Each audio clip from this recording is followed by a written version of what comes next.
That's going to be fun to play. Probably break my thumb doing that. Hello! I don't know if you can see me or not. I don't know if anybody's there, and I'm honestly not that worried about it today. Welcome to yet another in the ongoing, possibly interminable, series of Troubadork shows that I do because I am working from home on Friday, and I can do them right now. If you are watching this, I have no idea if you are watching it or not, because the thing that tells me that there's lots of people, which is up in that corner of the screen when I'm looking at it. Oh, hey, Rob! I tell you, the counter is lying through its freaking teeth. Today, we're going to have some fun, because today I'm going to play a few things that I haven't played for a while. Like I said, the theme is ethanol and seafood. I was going to do an all ethanol show, and I realized that I honestly, well, I don't drink alcohol that much. I really don't. Used to drink more, but not by a whole lot, because the people that taught me how to drink, and they know who they are, basically taught me how to drink things that were far more expensive than I could afford as a 20-year-old guy. So I kind of fell out of the habit.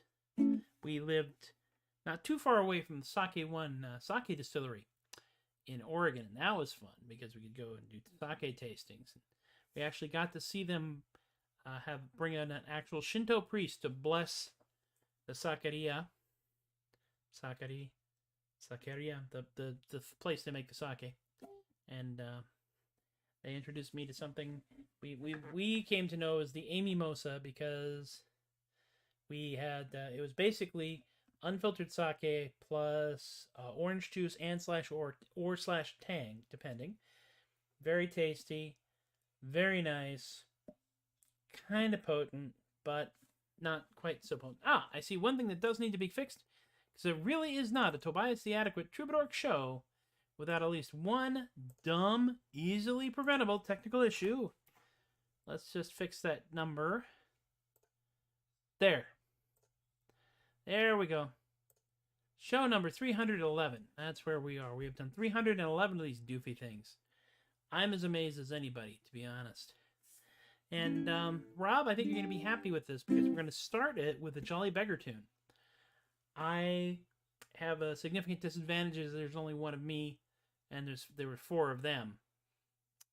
And I think I mentioned before that I was very fortunate one weekend, because Matthew Lewis, who's the Matthew in Jolly Beggar, who's blonde with a beard and sings tenor and likes guys, was not available for whatever reason, and I had been sitting in with them and singing with them in the audience side for long enough that I could hold up at least some of that, so I became Stunt Matthew, which was enjoyable. You know, everybody needs to have an opportunity. That was one of the first times that I was given the thought that I could, in fact, maybe, just maybe, do like a show where I sang on stage.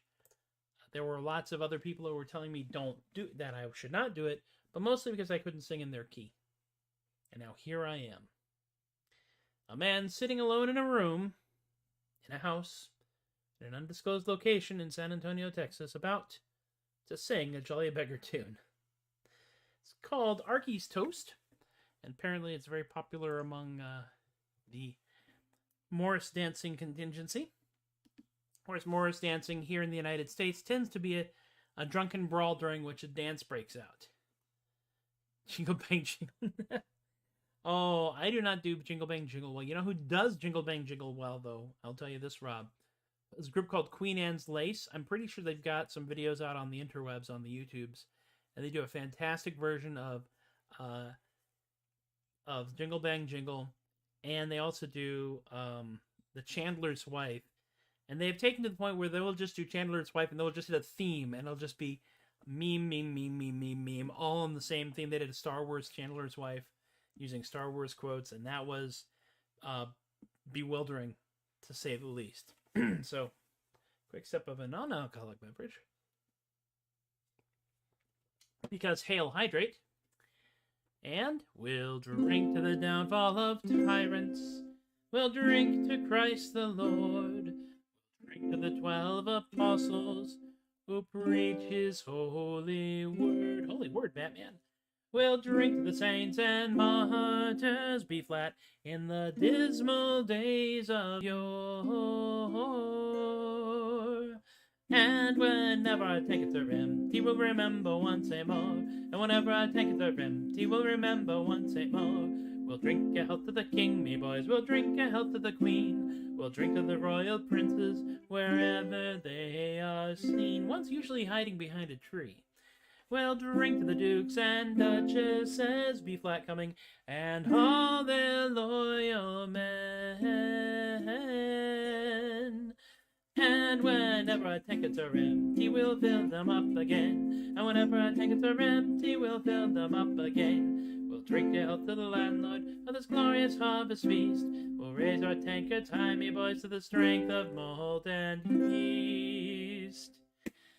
We'll drink a health to the landlord. Here comes that B flat again, and his ale so strong and fine. And we'll hope that he forgets my tab when it comes to closing time. And we'll hope that he forgets my tab when it comes to closing time. And now we'll drink to the ladies. Hi there. We'll drink to all their charms. How you doing? We'll drink to the pleasures that we find when we are in their company. Family show. We'll hold them very tight, me boys, but we will make it clear. It's goodbye on the day that they do say they will keep us from our beer. It's goodbye on the day that they do say they will keep us from our beer. A very pretty, which for me is unusual, application of Arky's Toast. It's, I like it. I have actually performed it out at Sherwood Forest Fair and at Kerrville Fair, and it has gone over well in all of those areas. And I hope to do it at the New Braunfels Renaissance Festival, which is supposedly going to happen in December. And they've asked me, they've said I can come along and play music, so we're going to see what happens. You know, why not?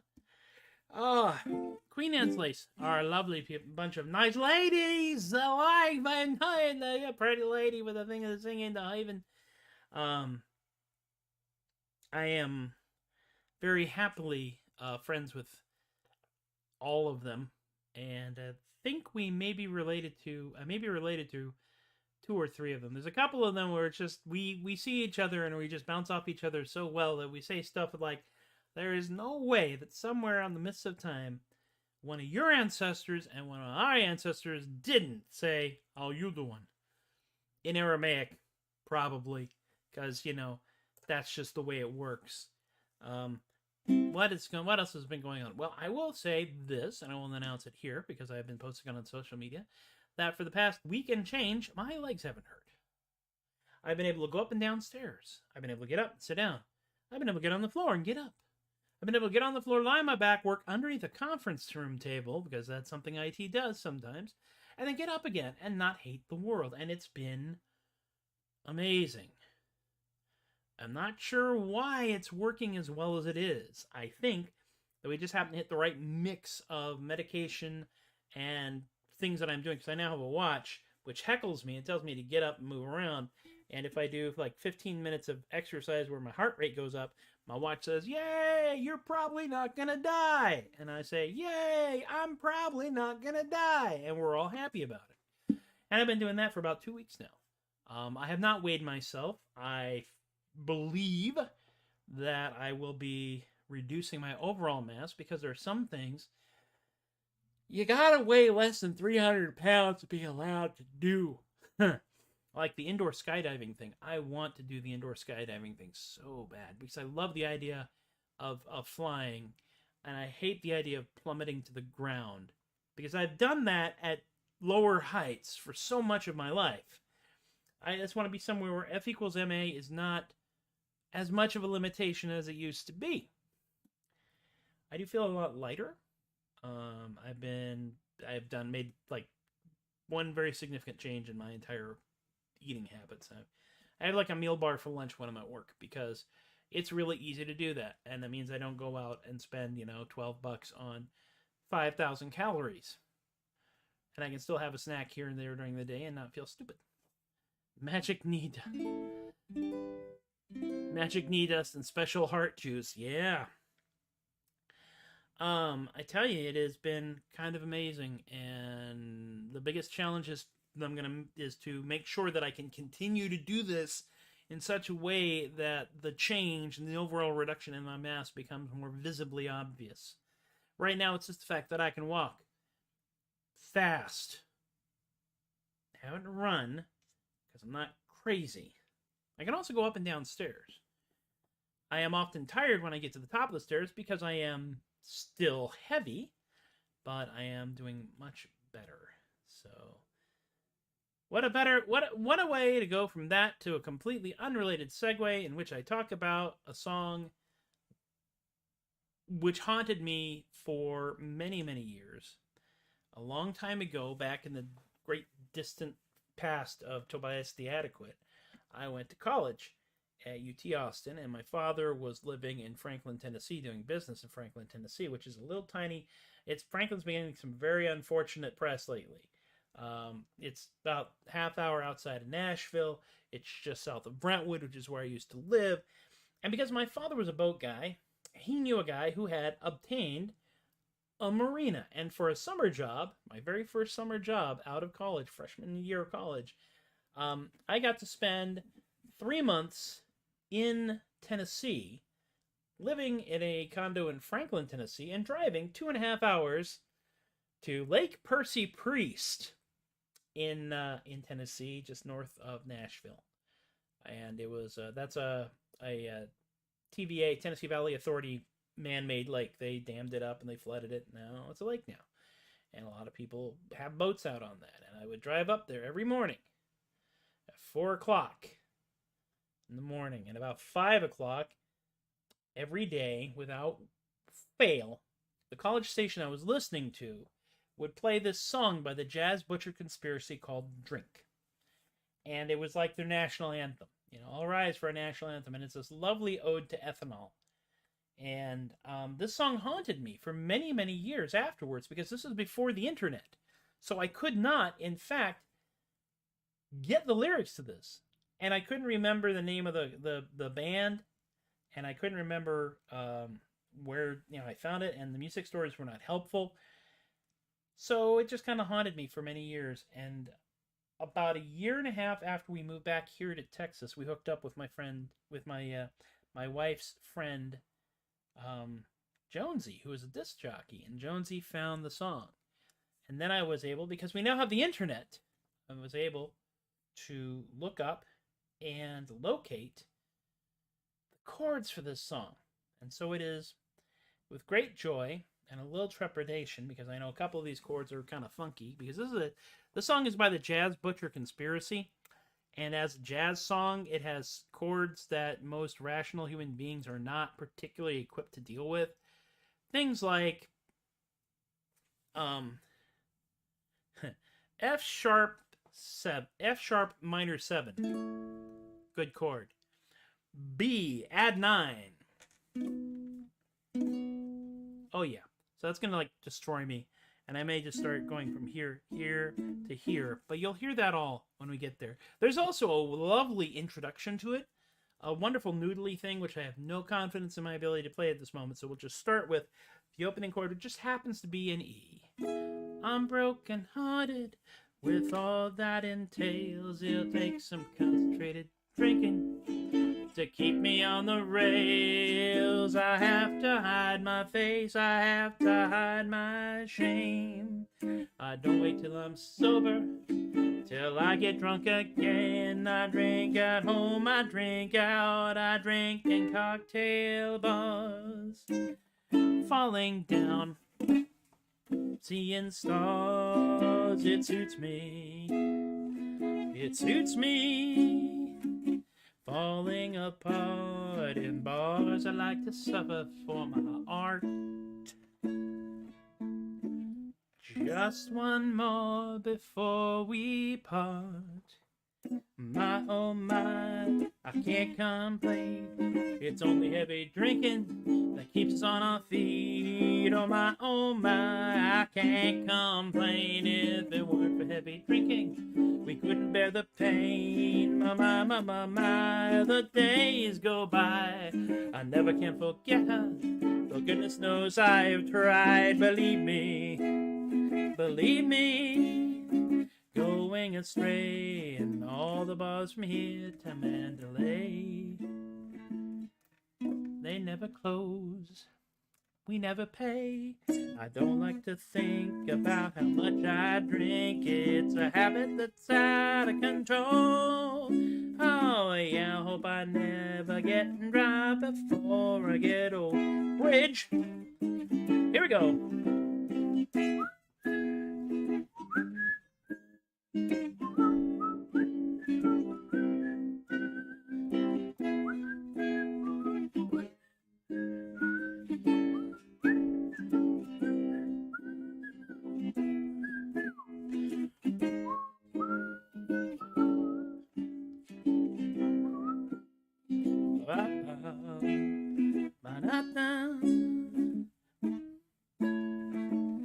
Jazz chords.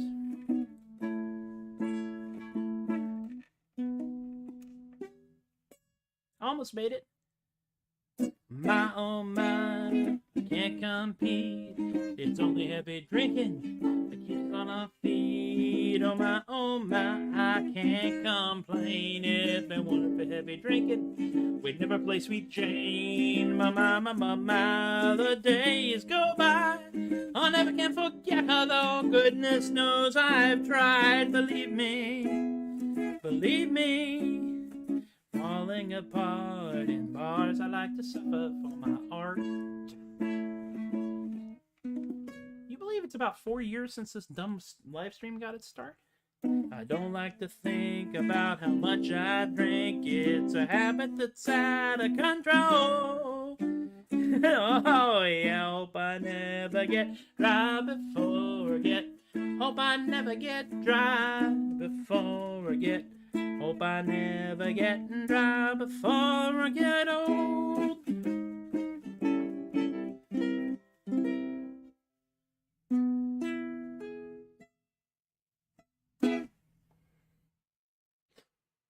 Ah, such a wonderful little tune. Just so much fun. It is a conspiracy of chords. They're all kind of bizarre. Weirdly enough, this chord actually makes its appearance in another song, Beer Glorious Beer, which I have not played forever. But you know, it's all the way. This is just all the way it works. Is it the Mandalay in Burma? I'm not sure. Fortunately enough, I didn't write it, so I don't actually have to explain a dang thing. But it does rhyme. Going astray in bars from here to Mandalay. They never close. We never pay.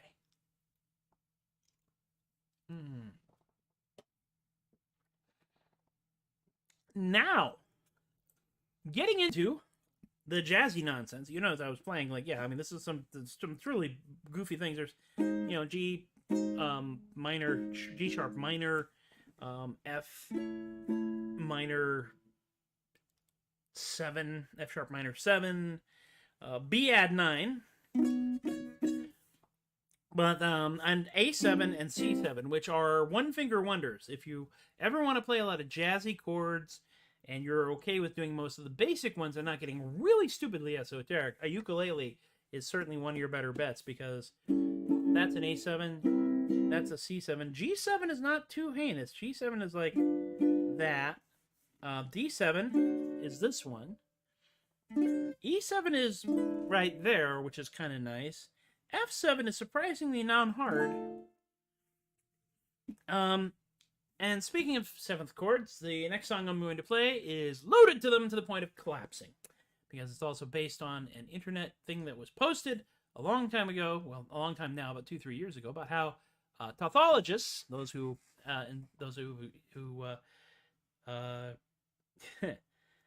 those who research octopi, notice octopi get bored and they'll just punch things, and so I wrote this song about that.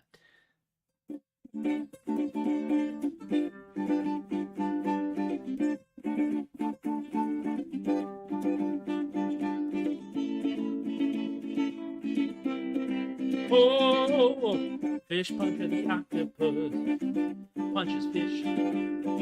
Fishpuncher the octopus, pugilist.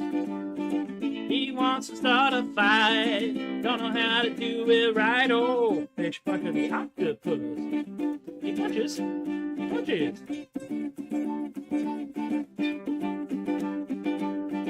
Fishpuncher the octopus punches fish.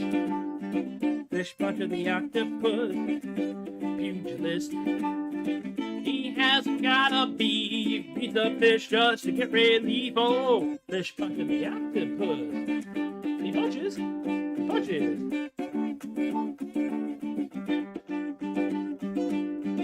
Fishpuncher the octopus punches fish. Hello, Fishpuncher the octopus, pugilist. He wants to pick a fight. He's got all night. Fishpuncher the octopus, he punches, he punches. Fishpuncher the octopus, he punches, he punches.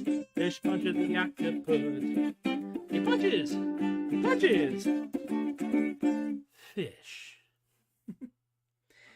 And that, he says, looking at the clock and realizing just how long he's gone on, does lead us to the moment you've all been waiting for. That is correct, my friends. The last song in the set today. It's okay. We'll do this again next week. And I figured I'd just wrap this up with the most obvious song regarding seafood and possibly alcohol. That is correct, my friends. Eat Bertha's mussels. There is a Bertha's in Baltimore, Maryland, and apparently they do pretty dang good seafood. It's always amazing to remember this is written in the 70s, along with that Wellerman song. They sound like they're very ancient, and they're not.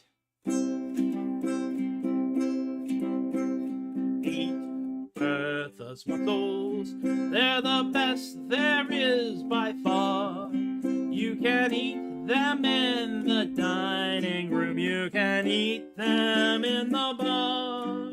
So when you're ashore in Baltimore and you fancy a bite to eat, just follow your nose to Bertha's and you'll be in for a rare old treat.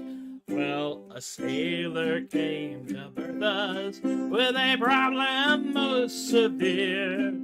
His manly pride had been atrophied by a voyage of 14 years. So he ate a plate of mussels. Now he sings in a different key. His jibboom set right, he'll be back there tonight, and he's not going back to sea. So eat Bertha's mussels. They're the best there is by far. You can eat them in the dining room. You can eat them in the bar.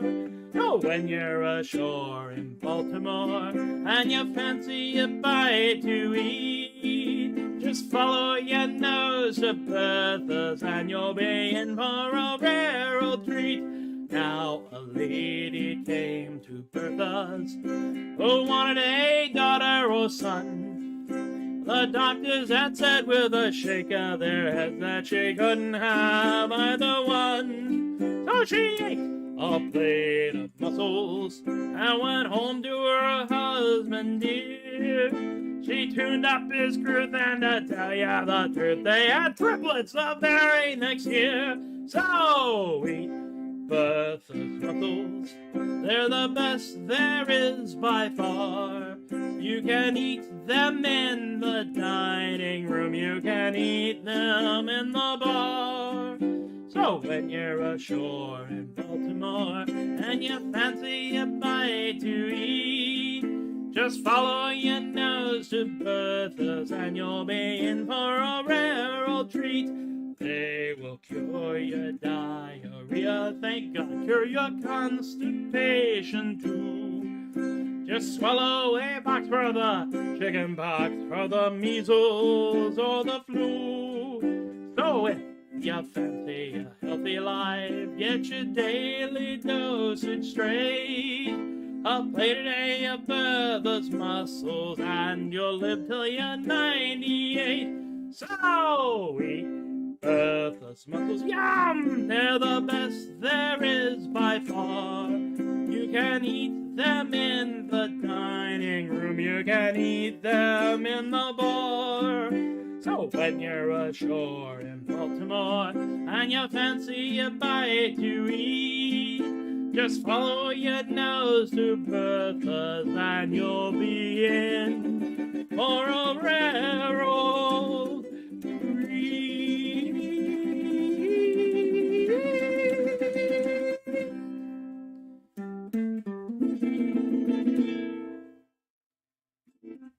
And so we come once again with all of the enthusiasm, accuracy, and precision of a hyperactive Labrador puppy across the freshly waxed floor of music, careening headlong into the expensive china cabinet, which is the end of yet another Tobias the Adequate Troubadork non-commute show.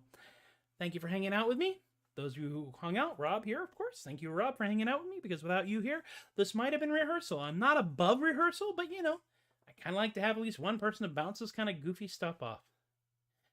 All right, so Troubadork.com for all your Troubadorkery needs, theadequate.com for all your adequacy needs. I do want to, of course, publicly thank my Patreon patrons. That's Tim K, Jen, Joe, Austin, Chris, Teppo, Isaac, Jasper, Linda, Ann, Rob, Steve, BK, Richard, Brian, and my long-suffering editor, Lorene, without whom this would be harder. It's already kind of hard, but it would be more hard. I will be doing this every Friday until such times it seems like we ought to stop. There will be hiccups here and there. We are coming up on the holiday season, and there will be some times when I am not here because I am elsewhere. And I'm not going to do a streaming show from elsewhere because I'm off on vacation. It'll be fun.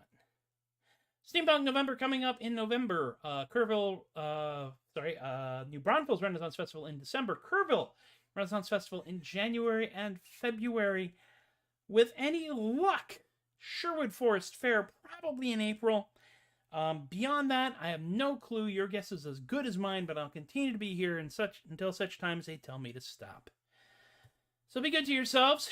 Be good to each other. Be safe. Be sane. Be silly. Fight fire with marshmallows because it confuses our enemies, and then you have marshmallows. And if you really need to, you can throw a flaming marshmallow at them. Treat people like people. Don't treat people like things. No matter who they are. You're valuable, you're important, and I care about you. If for another reason, you listen to my stuff. So, that's enough out of me. Y'all have been wonderful. I have been Tobias the Adequate, and once again, thank you for encouraging my